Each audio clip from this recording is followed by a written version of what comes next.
Assalamualaikum ya jamaah. Assalamualaikum. Salamu, salamu, salamu. Salamu alaikum ya jamaah. Jamaah. Salamu alaikum ya jamaah. Assalamu alaikum. Salamu, salamu, salamu. Allahu Akbar. Salamu alaikum ya jamaah. Salamu alaikum ya jamaah. Assalamu alaikum. Assalamualaikum warahmatullahi wabarakatuh, Sobat Islamku Keren dimanapun berada. Ketemu lagi dengan saya Syihab dan rekan saya Muzaffar Ahmad di acara podcast Islamku Keren, Islamku Damai, Islamku Indah, Islamku Keren. Nah sekarang kita balik lagi.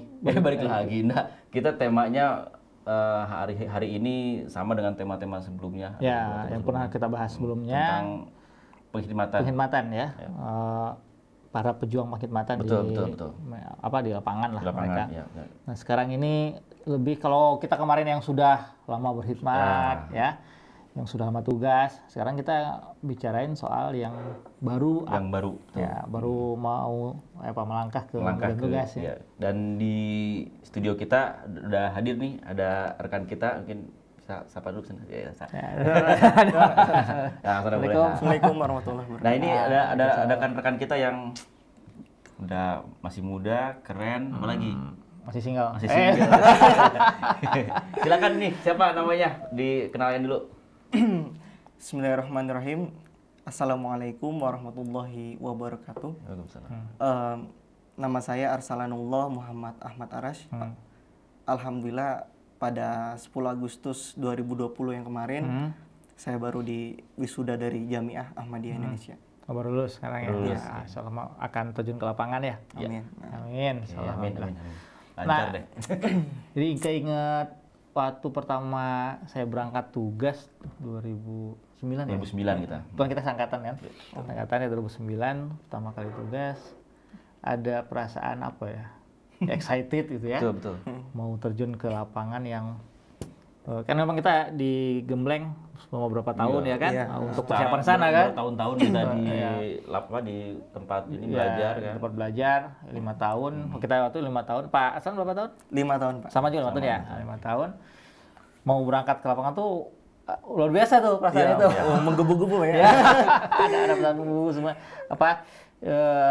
Penasaran sih, lebih ke penasaran. Gimana nih ya? Kesan pertama kita sampai ke tempat tugas gitu. Kalau Pak Hasannya apa sih perasaan nih sebelum berangkat ke tempat tugas? Ya sama Pak, nggak beda jauh ya dengan balik baru yang lain. Di satu sisi deg-degan juga sih Pak, deg-degan. Ini tugas di mana nih? Misalkan pas sudah nerima tugas, di mana nih? Langsung buka Google Maps kan. Nyari tempatnya gitu ya. Lu kok kayak gini ya? Misalkan atau enggak, keren banget. Iya. Itu ada kasihkan tersendiri ya. Benar. Mungkin nggak tahu kalau zaman Bapak udah kita belum sama kita. Udah Google Map belum ya? Kita pakai googling lah. Pakai Google-nya aja. Google udah ada. Iya. Kita nyari tempat atau lihat, antah berantah gitu. Nggak masuk sampai di Google. Iya, benar. Ya, yang saya rasakan gitu, yang pertama rasa syukur sih Pak ya. Rasa syukur karena perjuangan selama 5 tahun ini saya udah nyampe puncak, alhamdulillah. Itu juga dengan karunia Allah Ta'ala sih.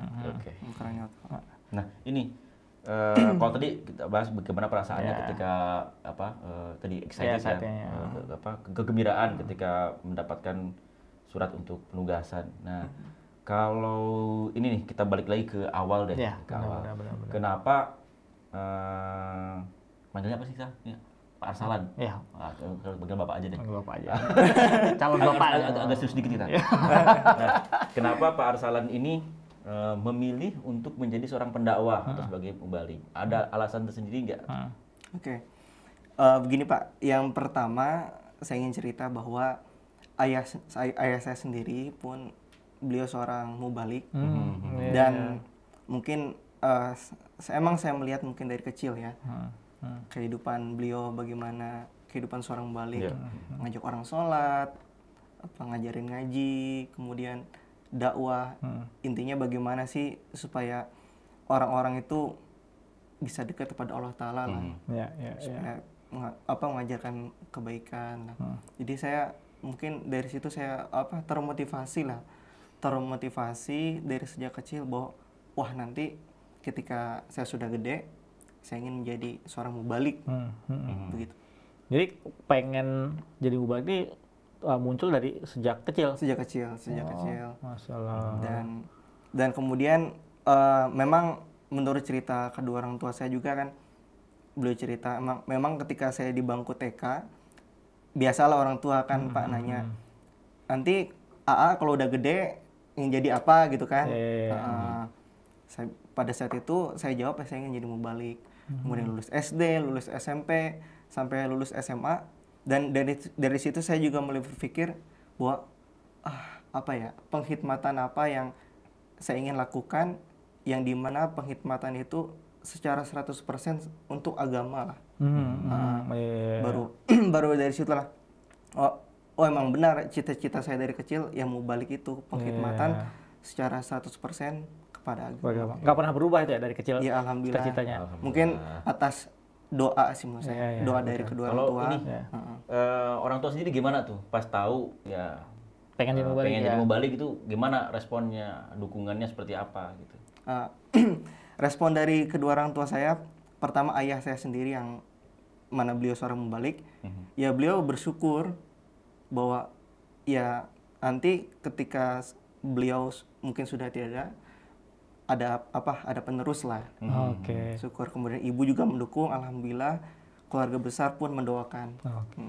Nah, buat ngiyakinin lagi nih ada nih, kita udah nanya langsung ke bapaknya. Oh gitu. Tanya langsung, apa nih pendapat dari orang tua ya, bapak dari Pak Arsalan ini mengenai beliau lah sebagai mubalik ini. Nah, kita dengerin.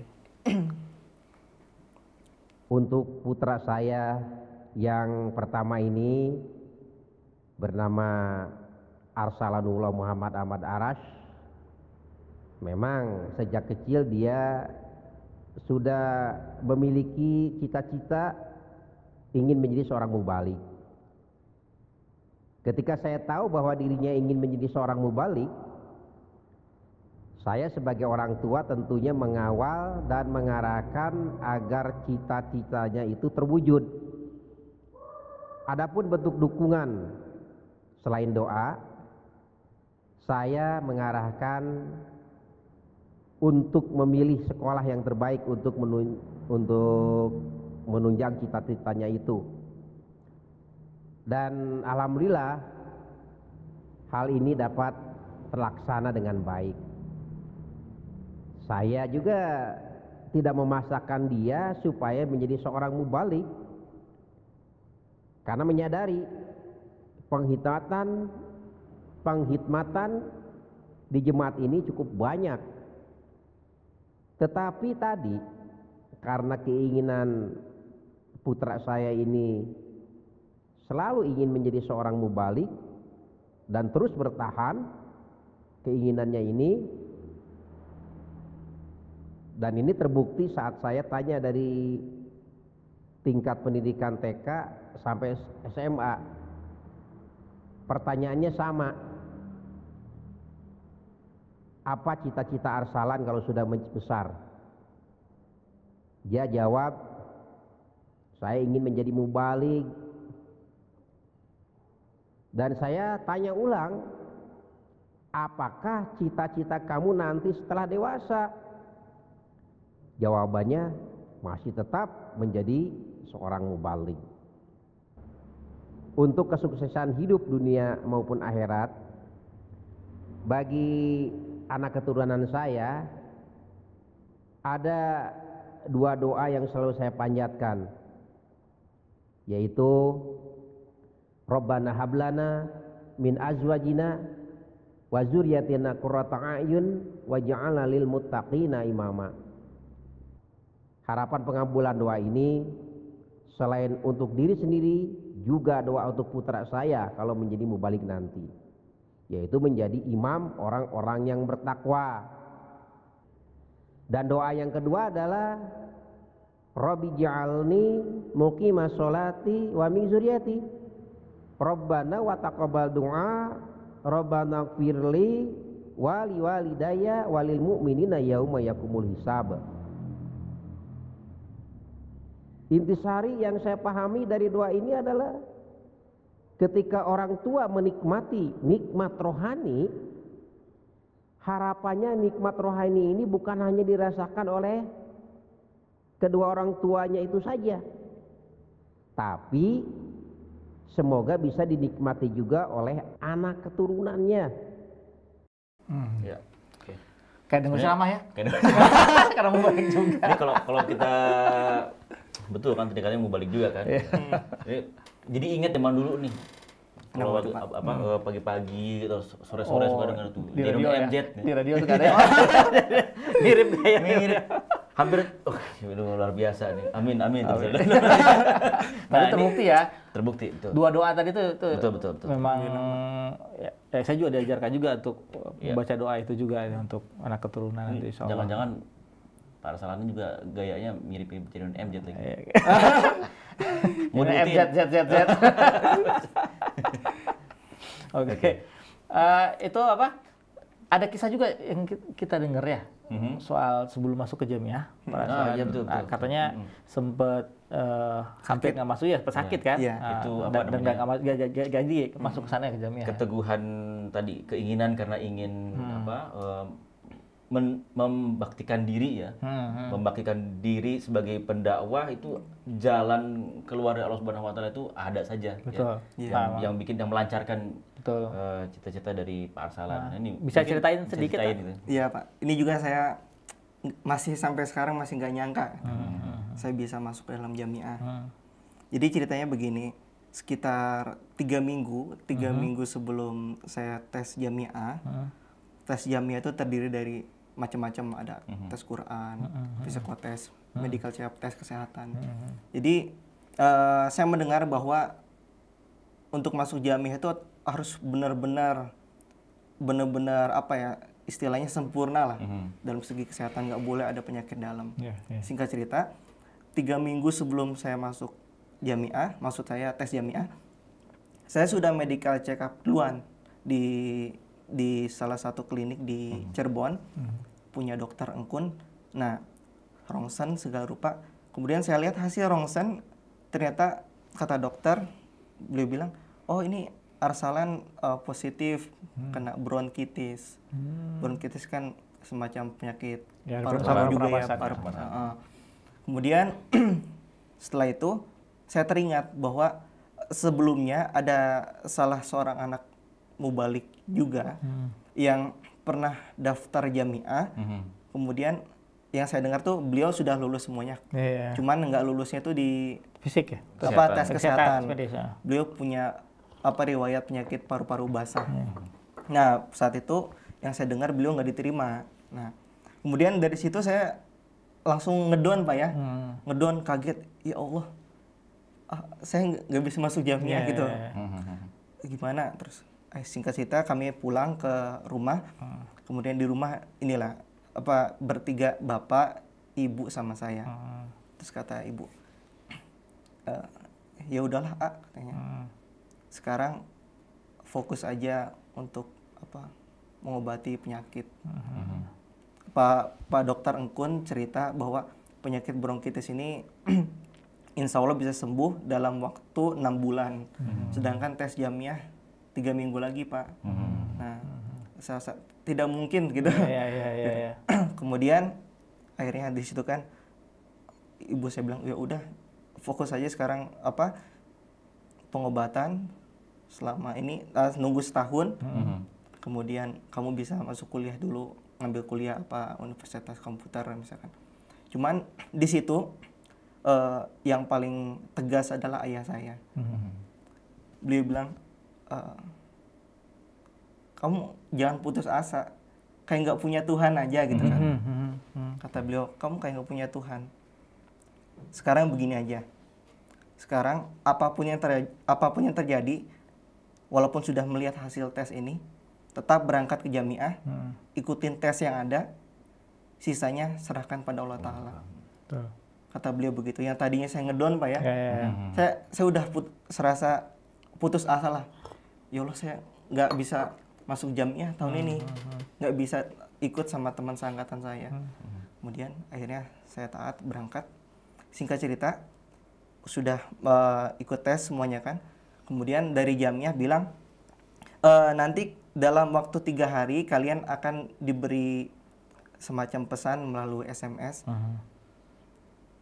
Barang siapa dari antara kalian yang tidak dapat SMS dari jamiah, bahwa kalian nggak masuk lah, nggak masuk lah.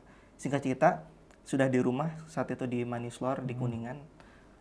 Kemudian sudah hari ketiga, sudah sampai siang banget ya. Emang dari hari pertama, hari kedua saya selalu bertanya-tanya, kok ini saya belum dapat info dari jamiah kan.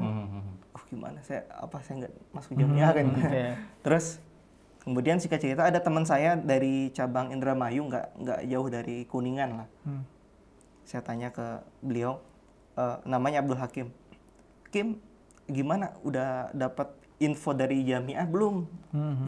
Alhamdulillah udah dapat katanya. Alhamdulillah udah keterima. Saya bilang, oh mubarak kata bapak juga mubarak. Terus gimana kan? Saya belum dapat. Belum dapat. Ya Allah. Terus langsung kayak ngedon gitu ya Pak. Ya Allah. Terus singkat cerita, saya kayak putus asa pasti ada Pak. Terus kemudian saya karena udah rasa malas juga gitu melihat HP kan. Akhirnya HP saya buka, baterainya, kartunya, memorinya kan. Saya ngeliat, terus ambil. Tapi di satu sisi saya juga masih banyak harapan gitu, sambil sholawat lah. Nah, kemudian memang selama dites, selama masa-masa tes di jamiah ada salah satu senior saya, namanya Ahmad Salam. Lan katanya, intinya mah selama masa-masa tes jamiah, kunci saya kemarin keterima itu gara-gara banyak sholawat katanya. Saya teringat itu makanya banyak sholawat kan. Kemudian di dalam hati saya kayak ada perasaan ini, saya buka lagi HP saya lah. Kemudian saya pasang baterainya, kartunya. Kemudian pas saya lihat 1 menit tuh, tapi belum ada gitu Pak. Ya Allah. Belum. Kemudian nggak lama kemudian setelah 1 menit langsung ada notifikasi dari SMS kan. Isinya, Assalamualaikum warahmatullahi wabarakatuh. Mubarak kepada Arsalanullah Muhammad Ahmad Aras, Anda keterima masuk jamiah. Masya Allah. Langsung sujud syukur Pak. Nggak kebayang.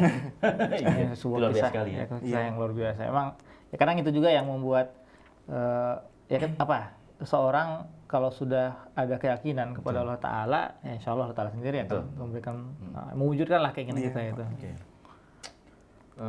Tadi kita dengar nih dari awal sering kita singgung jadi kita sebelum jadi mubalik itu melalui tahapan pendidikan di jamiah. Nah, ini mungkin juga perlu kita jelaskan juga ke rekan-rekan di luar sana ya, rekan sobat keren di rumah, bahwa kita di jemaat ini di Jemaat Ahmadiyah ini punya satu lembaga yang mencetak para dai, katakanlah dai, ustadz lah, mubalik yang ditugaskan untuk menyebarkan pesan Islam secara damai ke pelosok negeri. Pelosok negeri seluruhnya. Namanya Jamiah Ahmadiyah. Ada kaderisasinya kita. Betul, kaderisasi. Nah, ini kita juga ya, Pak Sihab, Pak Sihab atau Bro Sihab sih?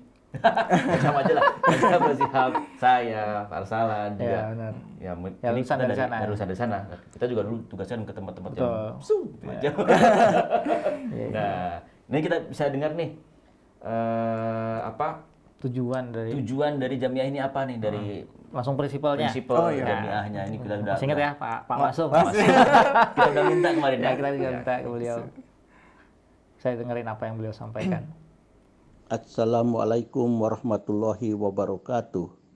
Hadrat Mirza Ghulam Ahmad alaihissalam, Imam Mahdi dan Al-Masih yang dijanjikan, mengenai tujuan Jamiah Ahmadiyah bersabda, Madrasah Ahmadiyah atau Jamiah ini harus menghasilkan perubahan sedemikian rupa di dalam diri para mahasiswa yang darinya para mubalik dan cendekia harus terus-menerus dihasilkan untuk regenerasi bagi mereka yang telah wafat.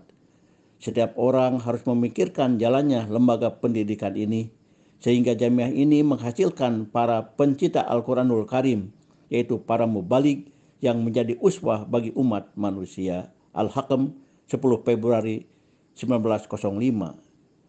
Lalu Hadrat Mirza Bashiruddin Mahmud Ahmad radhiyallahu anhu, Khalifatul Masih yang kedua bersabda, "Malam hari dikala saya berbaring di tempat tidur, kadang-kadang saya sering menghitung dari berbagai segi bagaimana caranya mengembangkan pertabligan ini ke seluruh dunia.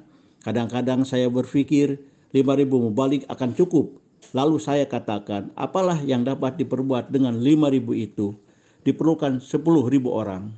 Kemudian saya katakan 10.000 pun tidak ada artinya. Di Jawa diperlukan sekian mubalik, di Sumatera diperlukan sekian mubalik, dan di Cina, di Jepang diperlukan sekian mubalik. Lalu saya pun mulai menghitung populasi setiap negara. Kemudian saya mengatakan jumlah yang diperlukan sekian mubalik, tetapi jumlah sekian mubalik itu pun masih tetap kurang. Sampai-sampai perhitungan saya mencapai jutaan. Dalam saat-saat yang nikmat seperti itu, saya mencanangkan jutaan mubalik. Al-Fajr 28 Agustus 1959. Jadi mencanangkan jutaan mubalik itu tentunya harus melalui lembaga pendidikan jamiah.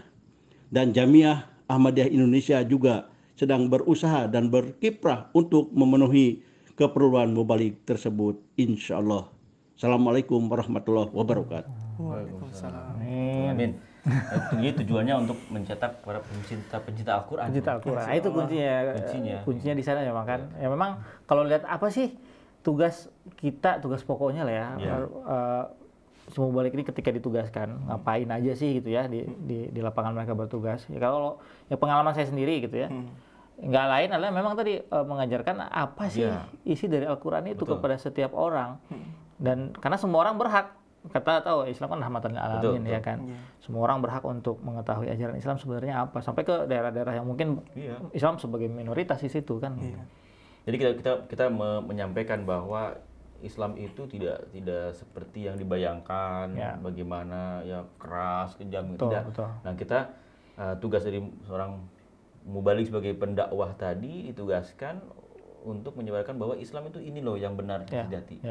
Dari apa, bukan cuma dari ucapannya saja tapi dari tingkah lakunya juga.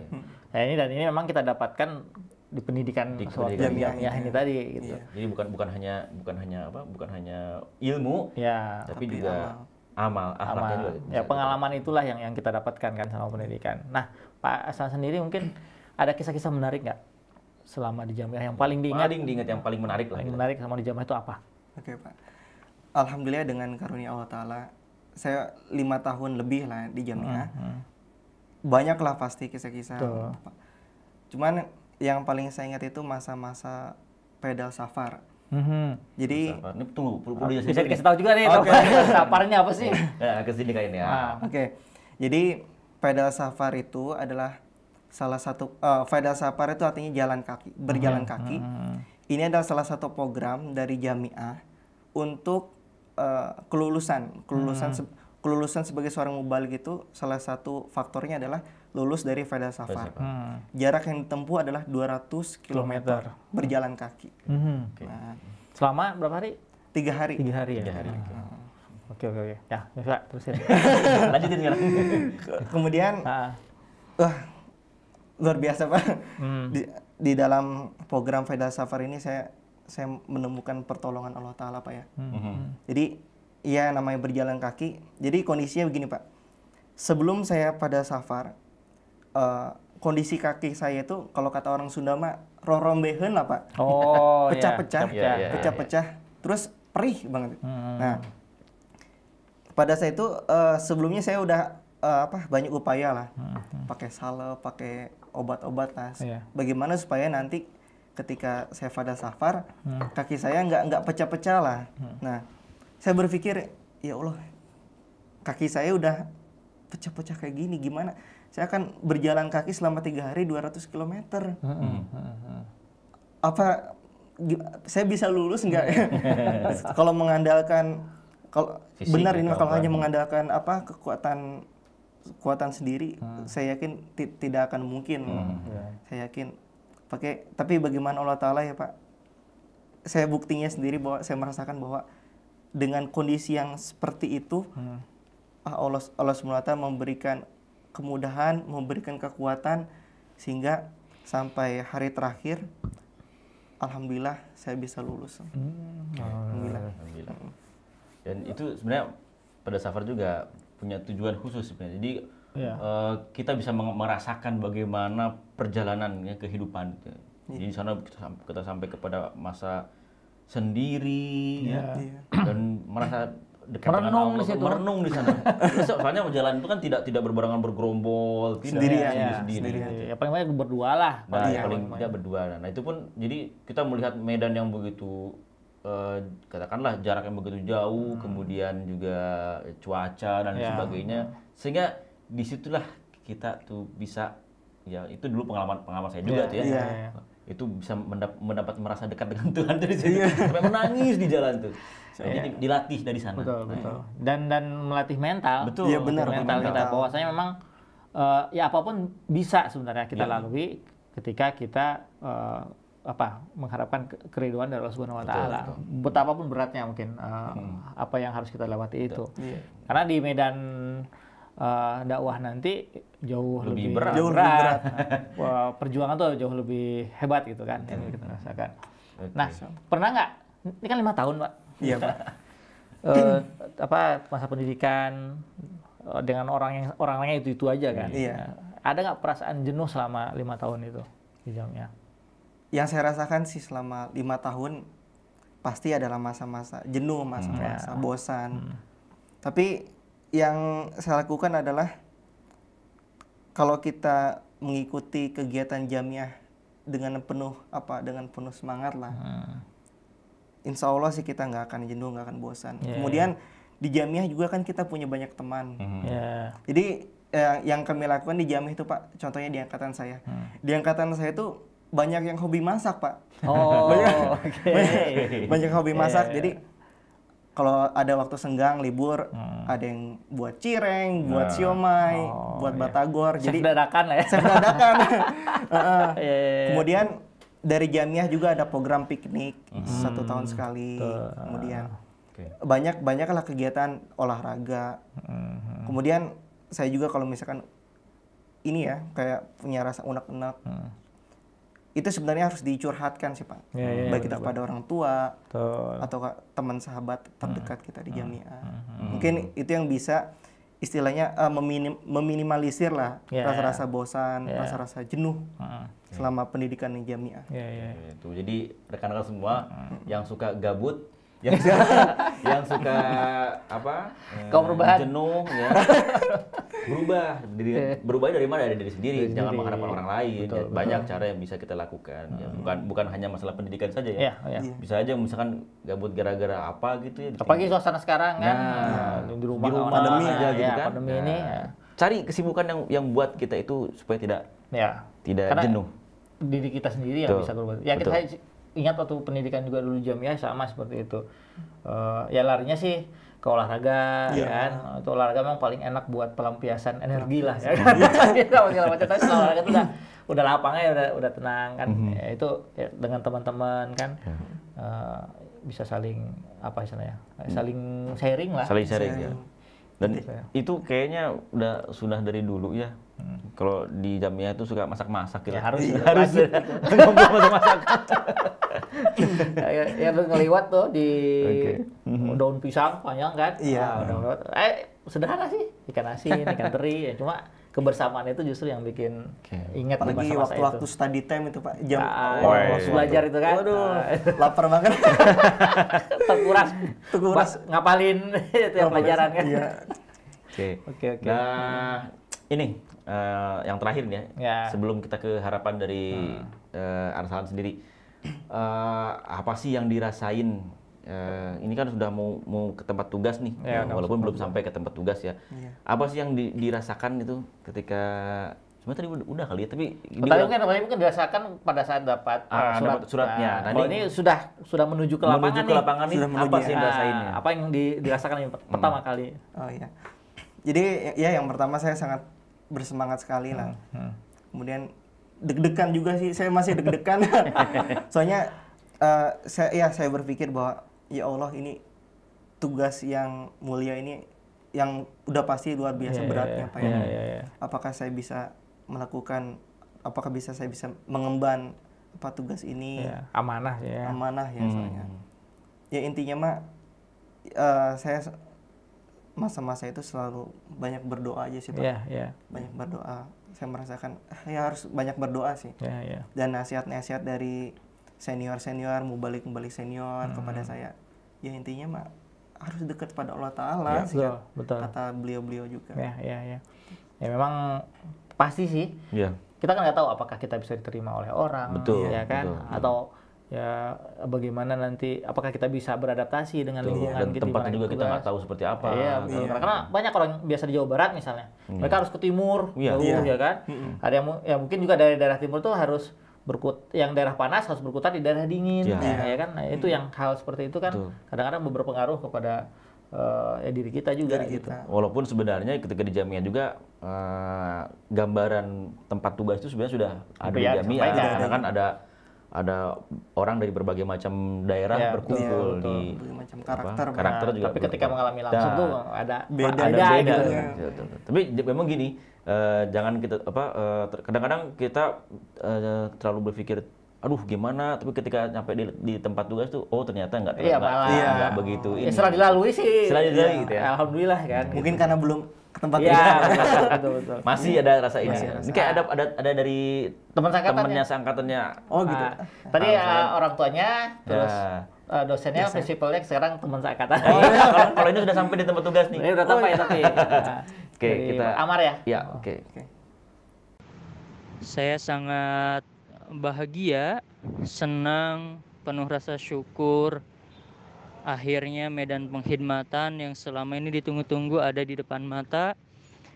Namun di sisi lain sempat terfikirkan juga beberapa tragedi yang terjadi beberapa tahun silam terhadap jemaat ini. Namun hal tersebut tidak lantas merontokkan semangat dan rasa penasaran saya untuk berkhidmat.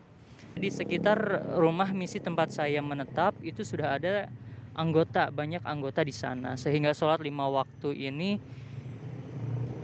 penuh.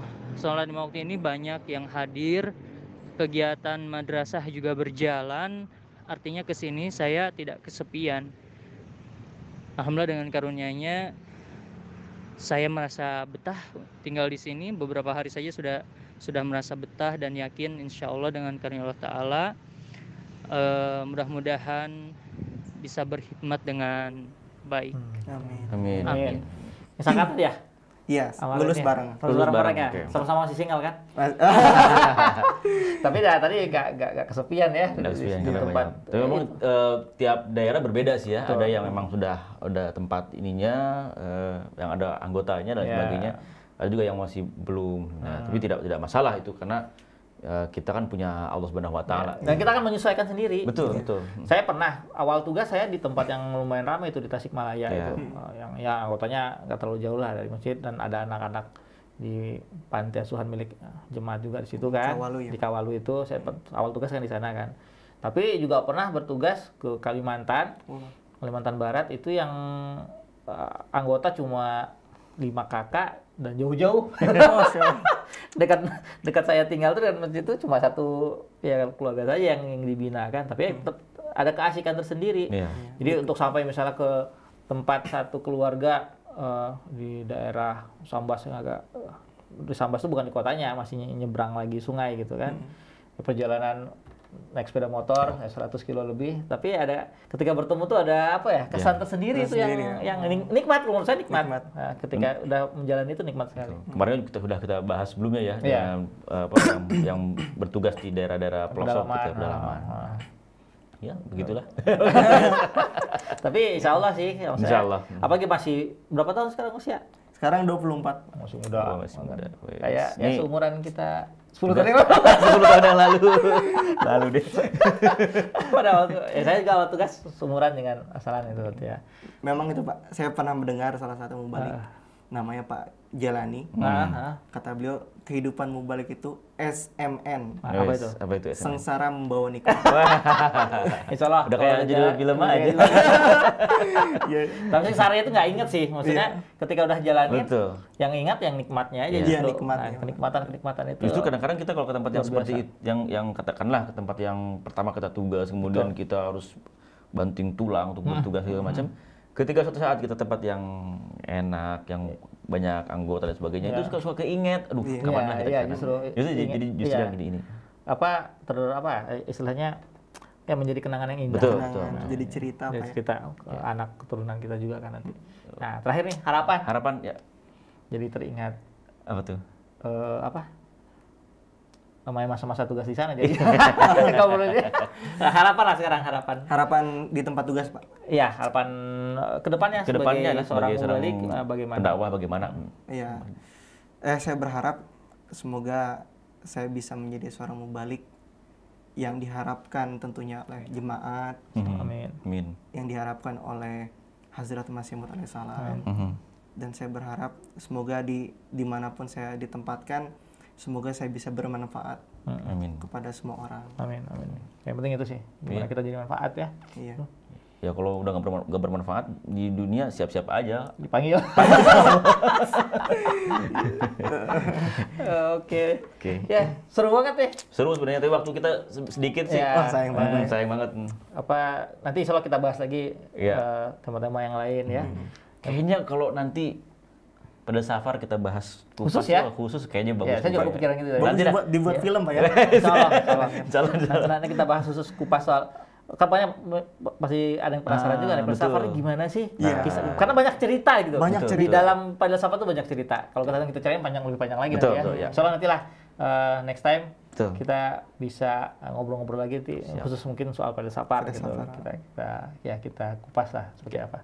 Mungkin itu ya. Iya. Loh, terima kasih Jazakumullah. Ya, Pak. Pak, sudah hadir di sini. Siap. Jangan bosan-bosan nanti kalau diundang lagi. Iya. Oke, sobat Islamku keren dimanapun berada. Jangan lupa ya, ini kayak belum pernah kita sebutin. Oke. Jangan lupa like, komen di bawah, ya. Siapa tahu ada Subscribe ini. juga. Jangan lupa subscribe channel kita dan nantikan video-video menarik berikutnya. Oke, jazakumullah khairan jazaa. Islamku damai, Islamku indah, Islamku keren. Assalamualaikum warahmatullahi wabarakatuh. Ciao. Assalamualaikum ya jamaah. Assalamualaikum.